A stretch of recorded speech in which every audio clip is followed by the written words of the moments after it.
First స్టార్టింగ్లో బ్రీడర్ని select చేసుకునేటప్పుడు మనం స్టార్ట్ చేసుకునేటప్పుడు మట్టుగా 100% తెలిసిన వాళ్ళు తీసుకెళ్ళాలన్న, అది మట్టి కన్ఫామ్. అసలు మనం ఫస్ట్ స్టార్టింగ్లోనే ఆ బ్రీడింగ్లో సెలెక్ట్ చేసుకున్నప్పుడే మన క్వాలిటీ వచ్చింది అన్న.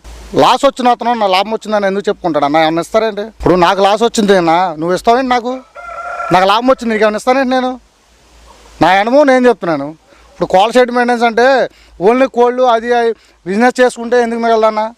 నువ్వు కోల్డ్ షెడ్ని చూపెట్టుకుని 1,90,000 చేసుకుంటే ఎందుకు మిగలదు? 100% దాని మీద ఇంట్రెస్ట్తో ఉండాలా, చిన్నపిల్లలను సాగినట్టు సాకాల. ఇది మంచి ఫ్యాషన్గా దిగాలి కానీ అదన్న మైండ్లో 2 రోజులు చేసి తీసేద్దాం, 1 వీక్ చేసి తీసేద్దాం అంటే సెట్ అవుదన్న. ఓపిక ఉండాలి మినిమం. దీంట్లో చూడాలంటే 100% 1 ఇయర్ పడుతుంది అన్న, ప్రాఫిట్ అనేది చూడాలంటే. ఇందాక ఫామ్ పెట్టిన అతనే నష్టపోతున్నారని మీరు ఏదో ఫేక్గా చెప్తున్నారు కదన్నా. యాక్చువల్గా ప్రొడక్షన్ వచ్చేసి మేము ఇప్పుడు ఫామ్లో మేము ఓన్ ప్రొడక్షన్ అన్నా, మేమే దింపుకుంటాం పిల్లల్ని. 100 పిల్లల్ని నింపితే దాంట్లో కనీసం మాకు 50